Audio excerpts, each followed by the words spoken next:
This is Techzine Talks on Tour, the podcast about enterprise technology that brings you IT insights and analyses from events all around the globe. We cover everything, everywhere. Visit techzine.eu for more information, and don't forget to subscribe to this podcast. Welcome to this new episode of Techzine Talks on Tour. I'm at the RSA conference 2025, I think we should say now, because they're very, very sensitive about how you call it. And I'm here with Erik van Buggenhout. You're one of the founders of NVISO, a Belgian company, if I'm not mistaken. Yes. And you focus mainly on managed services at the moment, right? Yes. So indeed, I'm responsible for the managed security service offering at NVISO, but we do a bit more than that, but that's my primary role, yes. Okay. And just briefly before we get into the topic of today, which is probably something with AI, you never know. What does NVISO do? Could you explain it to me? Yeah, absolutely. So we're a pure play cybersecurity services firm. So what does that mean? We don't sell products. We're not into the business of doing integration or to sell you the next vendor product. That's not our business. What we do is we look at how can we deliver valuable services on top of the products. So of course we try to know very clearly what are the different products we're good at and how can we potentially leverage them in our services. And the services, they range from the more high level governance stuff. So let's say how do you organize cybersecurity as an organization, to the real very deep pen testing, red teaming, that kind of stuff. We also do engineering, so helping build things at organizations, and that could be organizing their own SOC, building out architectures, engineering capabilities, and then of course, and that's, as I already mentioned a bit, my focus at the moment is really managed security services, where we do 24/7 MDR, that kind of stuff. We saw a big increase of managed services over the past couple of years, right? Because there used to be a bit of hesitation when it came to managed services, especially when it came to security, because a lot of companies didn't really want to outsource any of their security, but there's been quite a substantial and fundamental change in that, right? Yeah, absolutely. And I think it makes sense to that extent that you can never really outsource your whole risk posture, no, right? You shouldn't. You shouldn't, of course. But also the running a qualitative 24/7 operation, because that's fundamentally what it is, that is often cost prohibitive for organizations. And to give a silly example, if you're running an MDR, a managed detection and response, you need different skills. You need analysts, you need from the, let's call it the more tier 1 level analysts, although we'll get to that later. There's a lot of automation there these days, thank God.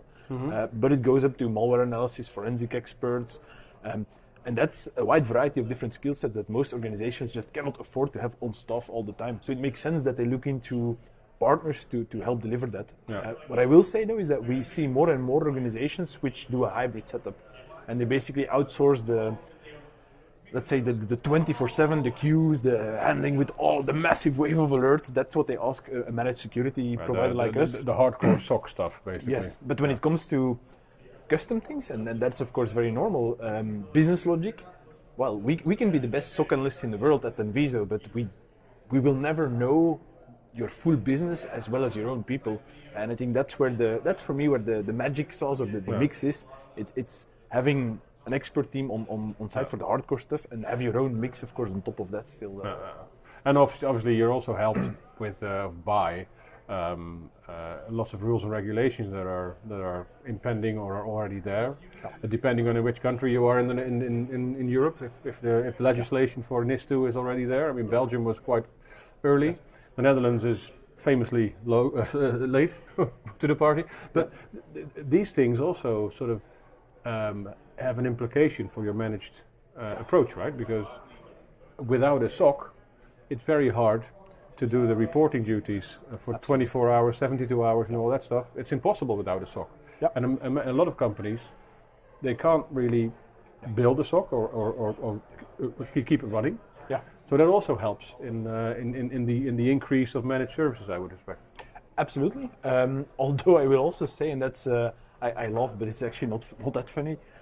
The thing that has gotten us a lot of traction as well is just the whole advent of cybercrime and ransomware, which really, let's say, really helps, 10 years ago, that really started going all over the shop. Yeah. And so, because before, you had these organizations which, but cybersecurity, I don't have anything sensitive. I don't have, and that well, we all have our secrets, right? Yeah. But that could be to a certain extent true. But nowadays, organizations realize it doesn't matter what we do. If we have a security posture which is too low, we might just get hit by a ransomware actor who honestly doesn't care about us. We're just a vulnerable thing, so they just You probably try to attack at least 10,000 people more. So he doesn't care about who's mostly he doesn't care about who he's targeting, but yeah. And we have seen situations where compromise happens, and then we realize they don't even know in what environment they are, because, well, they probably know, but they don't know. We've had instant response cases where we actually kick out attackers out of an environment again, and then we notice they could have done so much more if they would have known, but they didn't know that there was a lot of secret data. They just ransomed everything and asked for money. Well, maybe that's also partly because of automation on the attacker side. Absolutely. They probably also use a lot of automation and just immediately try to lock everything and ask for ransom. Yeah, and get money. Absolutely. Well, that's then you're quite lucky because they didn't get to your very secret data. So that's good. And so, what do you see in daily practice from your managed service background or your focus at the moment when it comes to your customers? Who are they? What are their main struggles?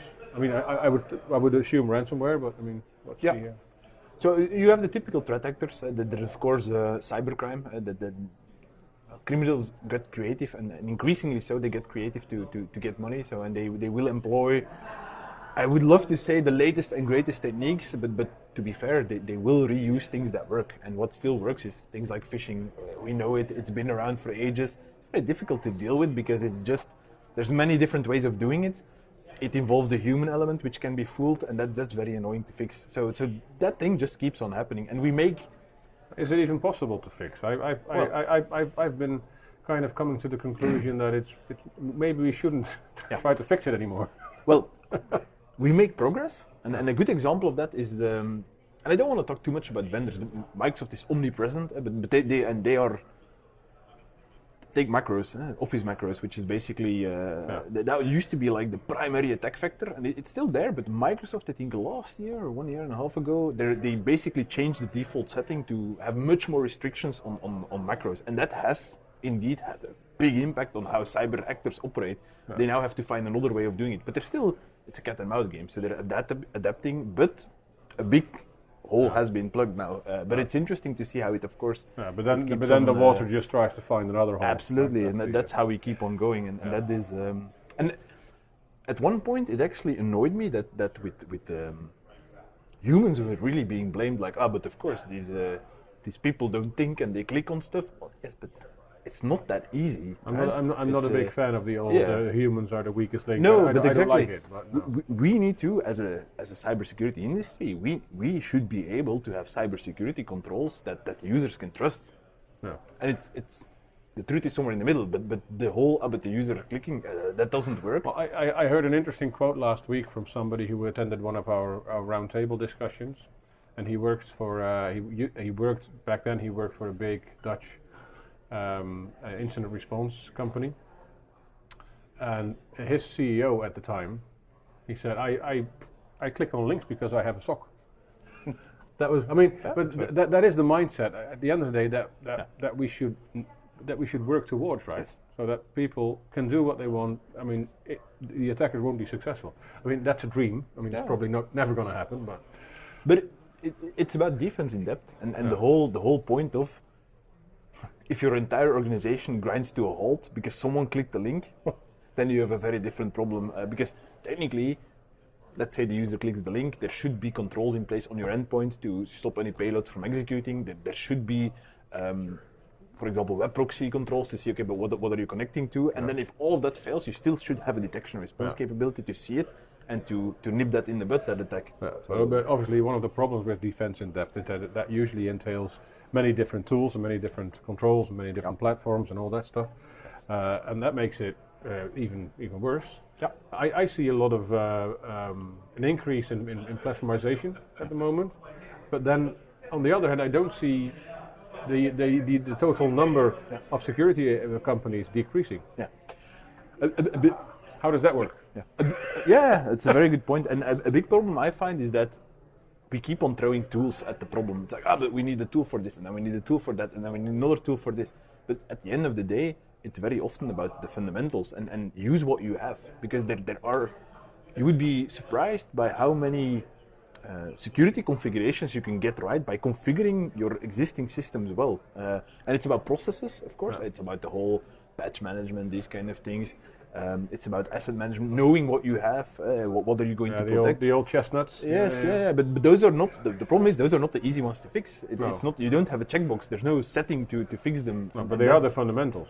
Absolutely. And without the fundamentals right, you're going wrong. Right? Yeah, and that's the point. And you keep on throwing tools, and they cost, let's be fair, cybersecurity tools, it's expensive. It's not cheap. And then I have a colleague of mine, and I won't say his name because he was Erik, and he always says, the moment that something becomes a security tool, the vendors slap a few extra millions on the price point because it's just, these things cost a lot of money, but really, if you then look at how much overlap they start having, because these tools they have a specific focus there. I'm not saying that, of course we need tools, but do you see the number of tools decreasing in practice? Do you see that happening? Because you already mentioned the companies like Microsoft. There are other big players that want to be the go-to one-stop shop for cybersecurity as well. But is that actually really happening? Conceptually, the desire is there. I think companies want it, but is it actually happening? That's actually a good question. I think the desire is there for organizations, although there is also the don't put all of your eggs in the same basket, and that's also something that still lives. But that's usually more an operational kind of thing. I mean, in my experience, right? You don't want to put all your data in one cloud because you want to be able to want to have some more flexibility. But from a security standpoint, is there? I mean, sure, the security vendors themselves get breached and they have leaks. So I understand. But other than that, is there a reason for not having all your eggs in one security basket, if it's a good platform? Yeah. There's different points of view on this. There is one which would say, and this I've seen this, but this is going away a bit. You used to see organizations which had multiple layers of firewalls, and in the multiple layers they used different products. The checkpoint here, and then they use a Palo Alto there, because then if one missed it, then the other one could still catch it. Something like that. That's always fascinated me. Sorry for interrupting. But that's always fascinated me in the security industry. I go to many events, and then when in 1 week you're at an event and you see a huge slide on stage. We detected 35% of things that nobody else detected, and then the next week you're at another security event, and that vendor says the same thing. Yeah. And then that left me thinking, wow, we're missing a lot. Yes, that's probably not the message they want to send out. No. But go on. But what is helping in this whole mess, let's say, organizations like MITRE, they were in the press last week, I think, with the whole with the US defunding government. When we broadcast this, maybe it's a month ago. Of course, my apologies. No, but because about the CV database. Yeah, the CV database. But one of the other things that they're very good at, what they're doing is they do these attack evaluations. So they have the MITRE attack framework, it's called, and they track all of these TTPs, and then they basically look at the different vendors and they test them according to their TTPs. The funny thing is, they never announce a winner. They don't even create a ranking. But they all do. They all say, oh, we have 100% detection, 100% low. Absolutely, because they all won, because they use the data and they just turn it the way they wanted to say we won. And that shows the very interesting... And even if you go objectively, I read all these things as well every year when they come out. And if they look, 100% detection is not very... That's not very hip and happening anymore. Then you get maybe false positives, or maybe config changes. Maybe that's interesting. Yes. So and I mean, as long as you add steps to it, you can always have some way of being the best. Exactly. But this is where also it comes to, and I think this is important. It's about using those tools, because buying them, deploying them out of the box, you need to add stuff. Let's say you buy a SIEM, could be a Sentinel for Microsoft, could be Splunk, Elastic, whatever you want. You need to build your own detection rules on top, or find a partner who can do it for you, like us. But you need to use these tools, because out of the box, they're not gonna have the they have of course a level of performance. It's not magic. Exactly, and this is often which I find So and that this often happens in organizations. Unfortunately, they buy a tool, it sits there, Yeah. and then they get breached. And it's like, oh, but we have this product. Yes, of course, but are you using it? Is someone watching at it? Yeah, and then they see something else and they buy a new tool, and then the next vendor comes in and says, oh, but here's our solution. Yeah, but you're doing the same thing all over again. You're going to buy this tool, have it sit there as well, and then. And I've also seen people predicting the death of SIMs, for example, which is, I mean, they may change their names or whatever. Yes. But some of the cloud security now, that's very hip and happening nowadays. Obviously, they can do or XDRs or whatever you want to call them nowadays. They can do part of it, but they can never do the physical stuff, right? So they can do the application kind of SIM kind of things, but they cannot do the network, or they cannot do the servers or whatever. You know, so sometimes, so it also confuses people a lot. Yes. All this stuff. Yeah, but this is also, and I find maybe I'm a big fan of no BS. It's actually one of the values of NVISO, but no BS is very important to me. Yeah. And we have this habit in our industry of rebranding something every X amount of years. And SIEM is a good example. No one wants to talk about SIEM anymore because SIEM, it didn't solve all of our problems. A lot of data. And now it's all XDR and then this Very and that. expensive, But wait, but fundamentally, we're still talking about the same problems. There's telemetry coming from a wide variety of different systems, cloud, network, endpoint. We need to collect that together and analyze it. That's it. Yeah. How do you want to do that? You want to call it a data lake, a SIEM, an XDR. But because we do this, I find it very interesting in the security industry. We keep on doing this, and then it's always next gen this and next gen that. But fundamentally, we're still talking about the same things. I'm still waiting for the next gen firewall. But I mean, it's they promised the next gen firewall 10 years ago, but I still haven't seen it. But are you familiar with the hype cycle? The Gartner thing? I love that one because it shows it like it's this peak of inflated expectation. It's going to solve everything, and then of course, boom. And well, I mean, that's how the market works. Of course. Maybe that's not the best way of trying to solve a problem, but that is how it is. Yes. But let's just we digressed about 15 minutes about stuff. Yeah. But we haven't talked about AI yet, which is obviously that's sort of that's a sin, right? No, we have to talk about now.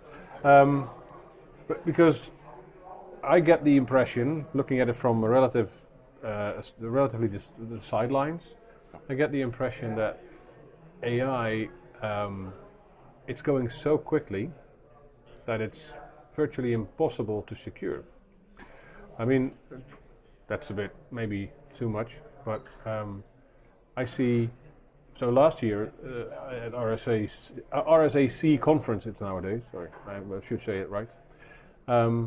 There's actually a card on the table here. Nobody can see it because it's a podcast, but that we have to say it correctly, otherwise they're going to get cross with us. So, yeah. Last year it was also a lot about AI and security, and I don't think we've solved the stuff that we talked about last year. And this year, obviously, it's all about agentic and especially agent to agent, and you get into the MCP kind of space. It's going way too quickly for organizations to adapt to, right? Yes, absolutely. I think it is lightning speed. It's crazy, and indeed this year it's all about agentic AI, which comes with it goes a step beyond Gen AI, right? Because Gen AI you're generating content, there's analysis you can do. With agentic AI, you're really talking about operations and actions and agents talking to one another, deciding what do we do, and a lot of organizations are looking at this and they're thinking, what do we need to do now? Because there is of course it's also very exciting. It's scary, but it's also very exciting. Because when you talk about the hype cycle, yes, a lot of organizations want to start using it, and yes, they are starting to use it, without actually thinking long and well enough about the security consequences. And I think this is sometimes where I like to go back to the fundamentals of things. Take AI, and we.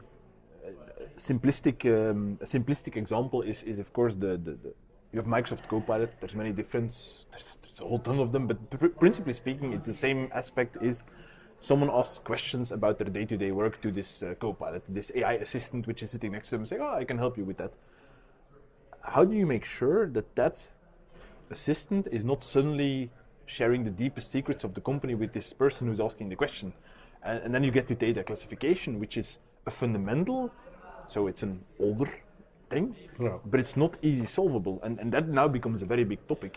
How do we make sure that this is set up right before we can start leveling and then the next step, if you classify it, you also need to do something with the Yes. classification. Otherwise, classifying doesn't make a lot of sense. Yes, you have to enforce, enforce the classification. But that comes back again to the point you made earlier, right? So you can buy a tool that classifies your data. You just put, this is tier 1, tier 2, whatever you want to call it. But if you don't do something with it as an organization afterwards, like building your own tool on top of your SIM data, then you have a lot of classified data, but you're none the wiser, right? Yes, exactly. Yeah, it's about, and then you get that word of governance, which is indeed, it's good to have a tool to use it, but how do you enforce it? How does it really live in the organization? And this AI thing, I think, is indeed, it's scaring people, it's exciting people, because we can do a lot, but how do we do it without taking too much risk? And an amazing analogy, and I'm going to throw it out there because I love it, it's the whole idea of cybersecurity is often looked at as it's slowing us down. Cybersecurity, that's the enemy of progress, right? Because they're the ones saying, no, you cannot do this. You cannot do this because the Department it's of not No. Yeah, the Department of No. Yeah. But fundamentally, it's not like that. I like to compare cybersecurity to the brakes on your Ferrari. And what does that mean? Imagine that you get a Ferrari. I'll buy you one someday. Oh, well, that's good. Amazing. I like it. I already like it. Yeah. Great analogy. But I'll tell you, it doesn't have brakes. Oh, wow. How fast are you comfortable driving that Ferrari? Not very fast, because you don't have brakes. No. And that's the beauty about cybersecurity. That's what it should be. It should be the brakes on your Ferrari. It gives you the confidence to accelerate because you know that you have the brakes. You have controls that you can use if you need to. And that's a very good way to look at cybersecurity. And how much do organizations need to understand about the AI that they use? Because you gave the example of Copilot, and you're not really sure what it's doing. Obviously, you can put guardrails and you can do all that stuff, and then hope for the best that it doesn't share anything. But do organizations need a more fundamental, better understanding of AI, agentic, and all that stuff? Yep. And if so, is that even possible? Yes. So what you see indeed is trustworthy AI is going to become extremely important because you need to have transparency. What did the AI agent do and why did it make a certain decision? And you have things coming up like, and that's an open, it's also commercial, but it's also an open source project like AgentOps, which is very interesting. And what does AgentOps do? It integrates with typical agentic AI frameworks and it provides full visibility on decision trees. What's the AI agent doing? What are they communicating? What does one agent say to the other? Why did they make a decision? They can even allow you to do replays so you can see what did they decide. So, and you notice that this is where we're going. In order for people to trust AI, it needs to be transparent. We need to have control over it and visibility into what is it doing and why is it making certain you decisions. get more into the reasoning models that actually can tell you step by step what they did and why they... Yes. Yeah. And add to that, it will take a while before, especially in security operations, to just talk about my field for a second, before we really say AI is great, and I think we will do crazy things with it, but removing the human out of the loop, that's going to take a while, because, and I don't think, we don't necessarily have to. It's about, being smart. There is a parallel I always make between first Gen AI and now also partly agentic, with basically all of that started with RPA, right? That was building automation workflows based on things that you programmed yourself, and you recorded a workflow, and then the bots did it themselves. And but then when they encountered something, they just died, and this doesn't work anymore. Yes. And then Gen AI came and basically was an improved version of RPA. That's what I usually call it. But they also you need to have some autonomy. Yes. If you want to have your automation and your workflows actually improve because of AI, right? Yeah. So there's gradation, there's levels of automation, right? Yeah, you're very right. And I think what I said with human out in the loop, it doesn't mean that none of the flows can be autonomous. It means that there is some supervision as well, and making sure that that there is a feedback loop, and that the AI doesn't poison itself, because the moment that it starts making wrong decisions and then using that because take SOC, what we do is we handle security alerts, right? And we now use, I can tell you about 75% of all security alerts at the moment are already handled automatically. But that's actually with silly playbooks, with just automation playbooks, pre-built logic which says if then else do this, and that works quite well. It gets You don't need all the fancy stuff for it, basically. So for us, we are now starting to deploy more and more AI on top of it. But most of the stuff is already automated because there's actually a lot you can do. But that's sort of based on the old-fashioned signature-based Exactly, stuff, right? So yeah. if you know this is this that, or this is a worm, or this is a whatever, and you just But it doesn't have to be that static. A silly example. It's let's imagine you have a geographical improbable loan for summer because today you're in the US and yesterday you're in the Netherlands. How do you deal with that alert, that analysis? Well, you get context. Who is Sander? What privileges does he have? Are there any events from his endpoint? Are there any security viruses, malware that we take those endpoints? Did Sander ever log in from the US before? Did Sander use MFA? All of those factors would contribute to a decision, yes or no. That's a playbook. You don't need agentic AI for that. No. I mean, my credit card company could use an update because they actually block my card once. There you go. Even though I'm in the US about 20 times a year. Yeah. They one time they just we suspect fraud here. So but go on. But what will definitely happen is we started doing SOC 4 or 5 years ago, and we built a lot of automation, and it's still great because honestly it's also cheap to execute. Automation playbooks are very cheap. AI is still it's getting more and more a commodity. It's AI commodity, but what I mean by that is it's becoming less cost prohibitive. But we still use a lot of, let's call it old school automation just because it's very effective and it works really well. But the next step is now using more and more AI because the new players who will enter this field, they will not start with all of this automation because what they will say is we don't need to build all of this logic because it's a significant investment. We just go immediately. But if you already have it, you shouldn't. I mean, absolutely, then you should keep it, right? I mean, or we're not going to break down something that works very well just because there's a fancy new thing around. Right? And our plan is we use automation playbooks for the simple stuff. Then we use a layer of, let's call it agentic AI, to deal with a bit more complicated scenarios where you need a dynamic process to make a decision, and then a layer above is humans. And I think that's a very good way of looking at it. How transparent is that still? How explainable will that stay? You mean to an end user? Yeah, to organizations who are trying to understand why their processes and why their workflows go the way they go. Yeah, well, you could compare it to currently your typical SOC security operations center. You have tier 1, tier 2, tier 3 analysts. Let's say tier 1, simple automation playbooks. That's that. Tier 2, you could say it could be agentic AI, and tier 3 is humans. Something like that is perfectly. That's how I would see it work, and that's actually where we're having quite some success with setting it up like that. So and looking forward a little bit, I think we agreed on the fact that the developments are going a bit too quickly. Yeah. Do you foresee maybe not a cataclysmic event, but maybe do you see the industry as a whole putting the brakes on it a little bit? Because before we started recording, I told you about the Morgan Chase guy who published something about who are actually internally really hitting the brakes at the moment to look at a more well thought out rollout of AI from a security perspective.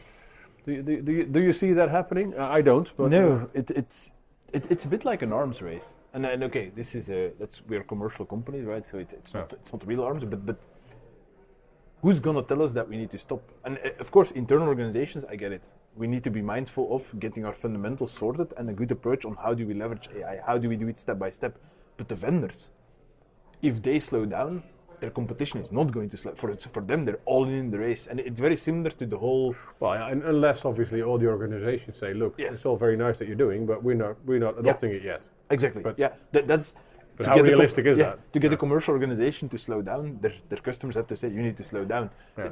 It's a similar dynamic, but this is a bit extreme as the power struggle between US and China, AI dominance.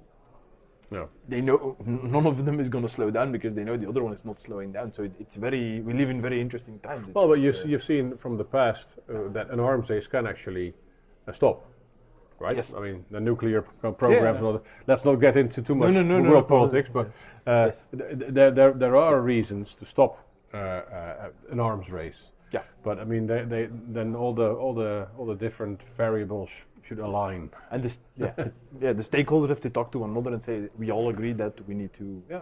But do you think organizations and end customers need to be much more critical about this towards the companies that are trying to sell them all this modern AI stuff?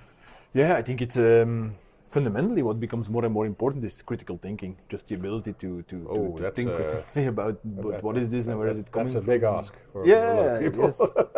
Yes. Because what we already see, and I read a very interesting opinion piece about that from a while ago. It was so we trained this model, right, the first foundational models, and we trained them on real human data. All of the progress that we've had over the past thousands of years, we put it all on the internet. But now there's so much data being generated by AI models themselves, which synthetic are then data, which is exactly which is going to a certain extent poison if you're training again, because you're training on synthetic data, and so depending on how you for the use case, right? For some use cases, it is actually very useful. Yes, synthetic data, but for some of it, maybe it isn't. Yeah, and that's going to be another thing to be mindful of is how realistic is it going to be to train foundational models in the future from scratch? There's a couple of big players now which are quite far ahead. Yeah, it's an interesting thought. What are the maybe to start to finish off with? What are the questions that customers should ask companies like yours, yes, or other or vendors of security solutions or AI solutions, or what are the types of questions they should ask? Yeah. I think it's about being, again, I like no BS, so being very concrete. What exactly do you use AI for? How do you use it? What's the value add? Where is it? How do we indeed get visibility on what AI is doing? Can we get transparency about it? How does it work? What does it do? Can we make sure that it properly references, for example, the data sources that it's getting the data from to make certain decisions?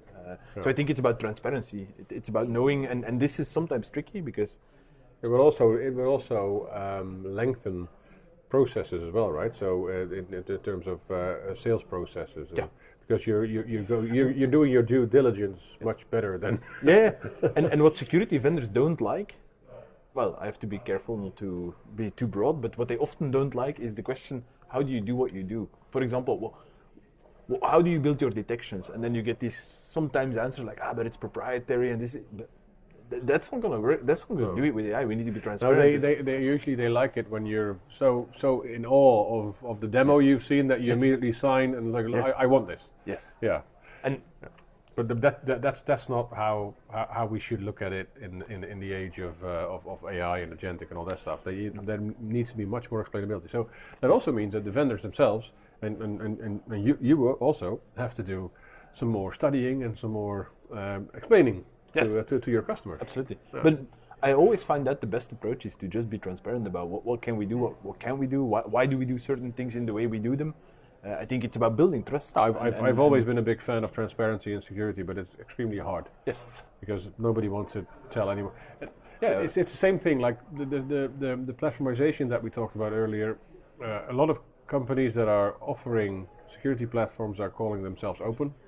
But when you really start to talk to them, then they're partly open, but they will always have some proprietary stuff that they will never share because that's the goose with the golden egg, basically. Yes. And as long as that happens, they will. It's extremely hard for that type of vendor and for that type of party in the market to be completely transparent about how they do what they do. Yes, of course, and that's where I think critical thinking comes into play. To know. Okay, at a certain point, the vendor can say, look, we cannot go too far into that, but if the first question you ask is met with resistance, about we cannot explain what we do because it all just works, then that would be a reason to say, okay, but what? This sounds a little bit like hocus pocus, right? And, it was interesting that you said, because I was at an interesting panel discussion earlier today over here at RSA, and there was this guy from a big security player, and every time that the moderator of the discussion asked him something about, so and how does vendor, whatever, how do you do this? he would always say, "Well, I can't say anything about how we do it, but I can speak broadly on the topic." Yes. I think, well, what?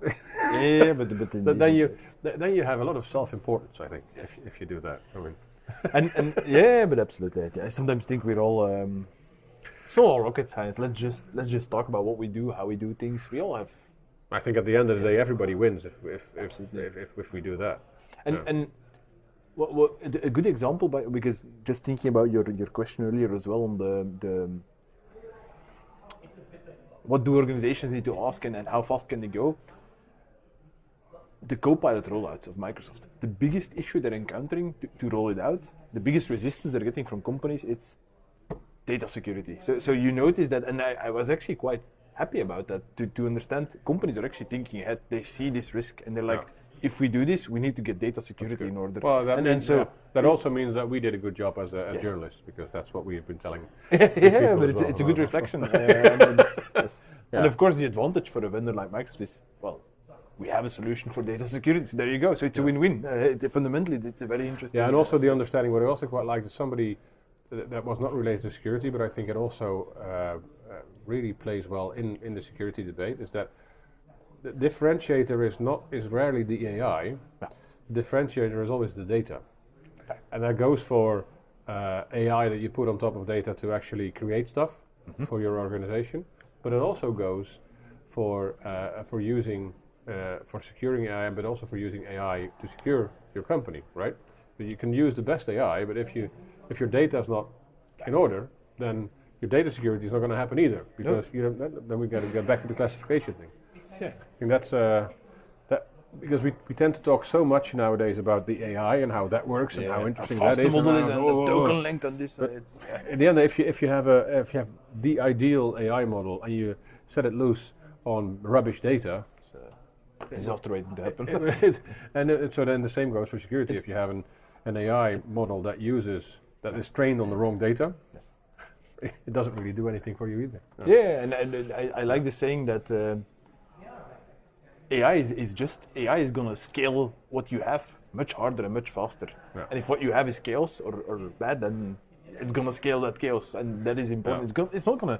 It's not going to fix your fundamental issues, but it is very much an enabler, and adversaries will also use it. So yes, as defenders, you also have to use it, but it will not solve those fundamental issues. So the big lesson, at least for today, is to just decrease the chaos first, before you actually because if the chaos is gone and you have everything, the fundamentals in order, there's nothing stopping you from deploying AI in your organization, because then you can actually secure it better as well, right? Yes, it's about putting the brakes in your Ferrari so you can accelerate. Yeah. And that's the...